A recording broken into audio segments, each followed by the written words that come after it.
You wanted to say something, but didn't know what, so you let him keep looking. Then his eyes landed on the tiny box of beach things you'd collected, tucked away by your door. He took a step towards it before hesitating and pointing at it and said, "What's that?" "A hoard of stuff I found on the beach." Oh. "Do you have any driftwood in there?" Dragging the box into the middle of the room, you and Cove flopped down next to it. "I think so. Yeah, see?" You gestured to a piece at the bottom, still covered with specks of sand. Neat. "This is a good collection." You got the sense from the tone of his voice that he wasn't just saying it to be nice or to be like Shiloh. He actually meant it. Who's Shiloh? Oh right, I almost forgot. Shiloh's gonna be here today. Shiloh? Oh, Lizzie's friend, or like her #1 fan, I guess. Do I have to see him? It should be okay. I mean, he's Lizzie's friend, not mine. But, you know. Come on, check out my shells some more. I found this one under a big piece of seaweed that had washed ashore, and you pulled out seashells after seashell, explaining where you got in each one and holding them up against the light. I feel like if I lived on the beach, I'd probably do this. Like, I remember as a kid just picking up random stones or even leaves and being like, I want this. It looks pretty. So if I grew up on a beach, I'd probably be doing the same stuff. Explaining where you'd gone each and holding them up against the light. There were big ones, small ones, pink, purple, and orange. And most of them you washed off in the bathroom sink when you brought them home, cleaning off the sand. Over the past few years, you'd even learned some of their scientific names. I would not do that. The collection was so huge and varied that you had lots of funny stories to tell for all of them. Your voice faltered a little bit, but you kept going as best as you could. Why would my voice falter? I'll go with the middle one, I guess. Apparently fascinated either by the stories or by the shells themselves, Cove listened with what looked like the full force of his attention. Like when you almost got pinched by a hermit crab while searching for shells, and after watching him scuttle back into the ocean, you found another empty shell that was almost a twin to his home. It was a new experience to be the center of such dedicated focus, even if it was only directed at the shells. "Kids, come down to the living room." You could tell the idea was making him unhappy, but Mommy wasn't giving you much of the chance to hang around. Cove hadn't been like this meeting you. You guessed it was because he thinks you found each other by accident. Well, that a parent made it happen. Yeah. Mr. Holden must be right that telling Cove his dad was part of that would be a bad idea. Did he even say that? Before you knew it, you'd both been escorted downstairs and deposited in the living room, ready for Shiloh's visit. The two of you sat side by side on the floor of your home's entryway. Wait, is that why the mom called us down? Like, what did she say? Short-term memory really failing me right now. Kids, come down. No, she just says come down. Why would you call them down for this? This seems dumb. Home's entryway. I brought the box of shells. I want to keep looking at them. Great. Okay, but be careful. You should have asked. That's such a... Okay.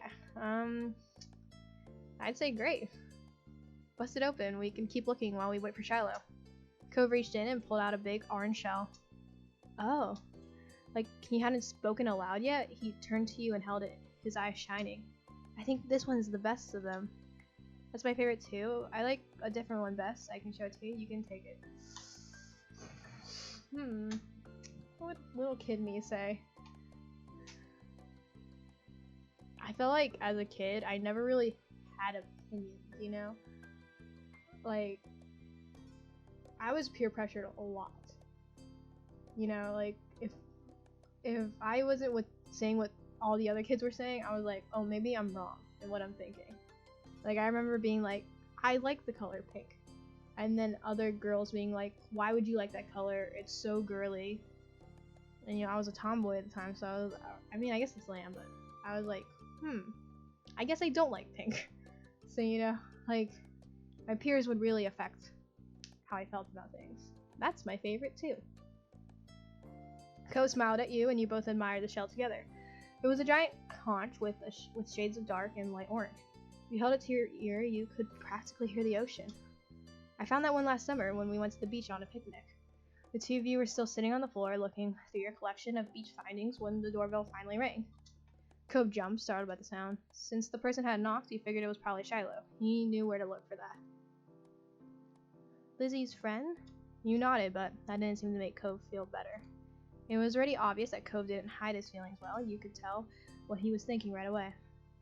This isn't a good idea. You'll be alright. He's here. We can't tell him to leave.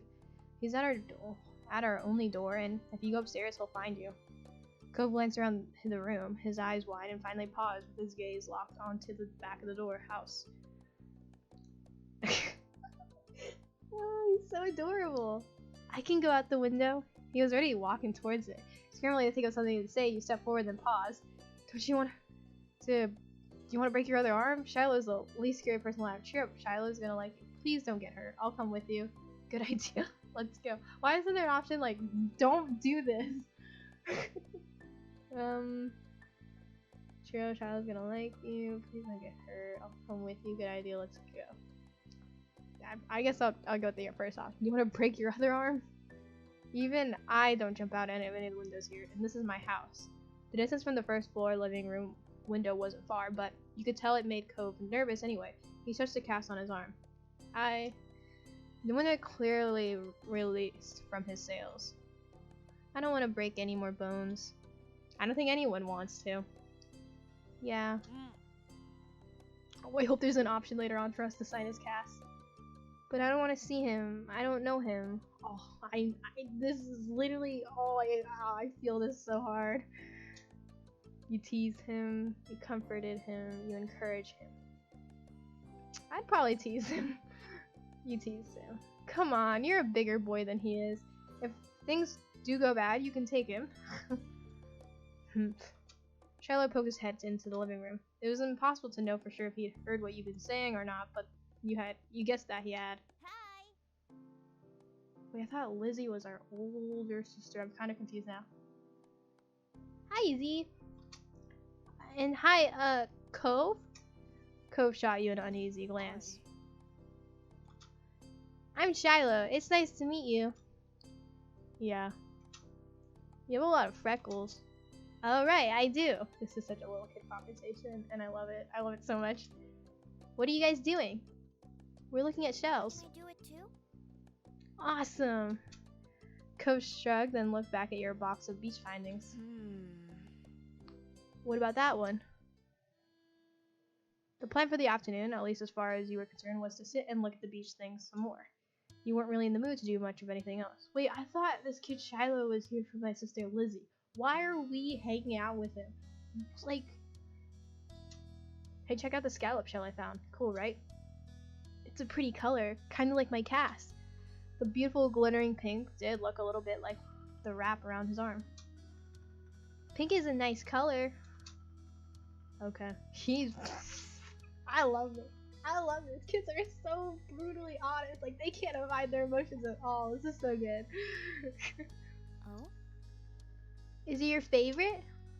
Not really. What is? Why is he blushing? What is this blush about? Maybe green or blue? It might be yellow. Oh, those are all cool. I guess. I like those colors too. Those are better. There are better colors. Not sure how to deal with the suddenly more awkward silence. You look back at your shells. Yeah, I'd probably go with the last option. Just because, like, especially at that age, it's just like, how do you deal with this? You can't pick sides. I mean, I don't know her relationship with Shiloh. Like usual, it didn't take long for Shiloh to get fidgety. Lizzie was his favorite. Without her around, Shiloh didn't seem to know what to do with himself. And Cove wasn't like your sister. He wasn't that much like you either. Is Lizzie coming back? Don't know. Where'd she go? I think she's at the beach, probably. Is she playing at her park? Cove's eyes lit up at the mention of the park, and he looked towards you. There's a park? Yep, but it's old. Can you show me? I want to go. He started getting up before you had even answered, and Shiloh jumped up beside him in excitement. Really? You do too, right, Z? The park is fun. I love it. The park is really great. No. Just straight up, no. I'd probably say the park is really great. Yeah. It's pretty great. Yeah, it's right at the beach, so there's lots of fun stuff to do and lots of sand. It has a jungle gym and a bunch of swings. That sounds like it could be cool. So, are we going to find Lizzie? I don't know, I never really wanted to see her. I just wanted to check the park out. Adrift without any direction, Shiloh finally turned to you. Okay. He perked up. Both boys wanted to go. It was only fair. After getting permission from your moms, the three of you were ready to head out. It was a short walk to the park. Lizzie had convinced your mom that it was so short she should always be allowed to walk there by herself. When you found her, she was hanging out in the jungle gym, swinging back and forth. Hey, Lizzie. Her face lit up when she saw you, her big brown eyes going wild. Z, Shiloh! Hi! She dropped to the ground and landed with a soft thud in the sand. In a split second, Shiloh had abandoned you two and scrambled over to stand by her. You were used to being left out when it was just the three of you, but now Cove was here. You weren't sure if this was an improvement. Well, my sister is so much tanner than me. I see where she gets her looks from. Who's that? It's Cove. He's new. Hi. I remember. Hi, Cove. Welcome to my park. Nobody ever comes to play here, so this is where we get together. She gestured widely with her arms as if to present the area to the newcomer. Without interrupting Lizzie's speech, Cove whispered in your ear, quiet enough that the others wouldn't overhear. I thought kids couldn't own places like parks or hills. You couldn't help but laugh a tiny bit. While Lizzie continued talking, you took the chance to kick off your shoes and wriggle your toes through the warm sand. Nice, huh? In this neighborhood, I'm the one who comes up with the ideas. You are? Uh-huh. Yeah, I am. Who else can handle the job? Lizzie's the oldest. By a lot. My mom said you're Z's age. Yeah. Thought so. I'm still the only one in this group with double digits. God, I was kind of like this girl because I was always the oldest one in my grade. So this. What about other kids? Other kids? There aren't any. We're the only kids here, and Shiloh's just visiting from another place. Not even tourists really bring their kids here. This is a land of ancients. Be careful that the oldies don't try to steal your youth. Oh. Does he believe that, or is he? I don't. For a second, it looked like he might cry again. But something as I shifted, and he looked back at Lizzie. What kind of old people? Like moms and dads or grandparents? Grandparents who don't have kids. They hate kids. Or their kids grew up, Lizzie. God. What? We haven't done anything. Only some of them don't like kids. Stop saying stuff like that. You're gonna upset him. Yeah, they're really bad. Yeah, I'd probably say the middle one. You interjected quickly, hoping Cove wouldn't start crying again. He sniffled, his forehead creasing with worry. Well, Lizzie was staring Cove down, but Cove wasn't even looking at her anymore. He didn't seem to care that she was there. He went into his own head. Shiloh is the next one to speak, completely unaware of the situation. I met Lizzie and Z in school. You'll see tons of kids there once summer is over. I don't want to go to a new school. I don't want summer to end. Shiloh looked down to the dirt. He hadn't had much luck striking up conversations with Cove. Oh, poor baby boy. I like summer vacation a lot too. All the building tension in the air suddenly vanished when Lizzie laughed. At Shiloh's discomfort at how weird she thought Cove was at something else entirely. You didn't really know, but she laughed, face scrunching up. Okay. Welcome to the Sunset Bird Cove. Take a seat, put up your feet, and get used to it.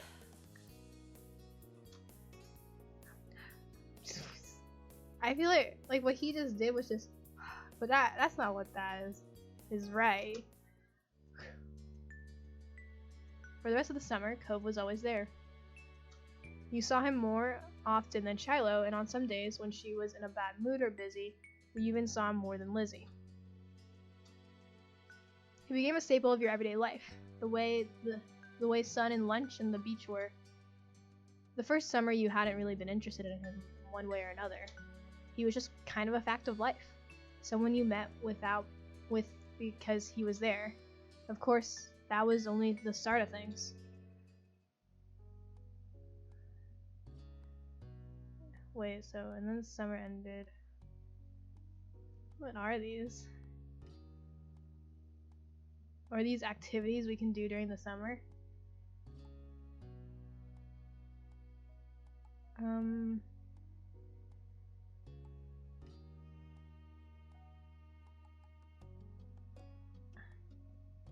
I'm curious if this, like, I feel like we should be able to do all these tasks. Of course, minus the DLC stuff. But I'm just gonna save just in case. Yeah. I mean, out of all of these, I think I'd go with fireflies.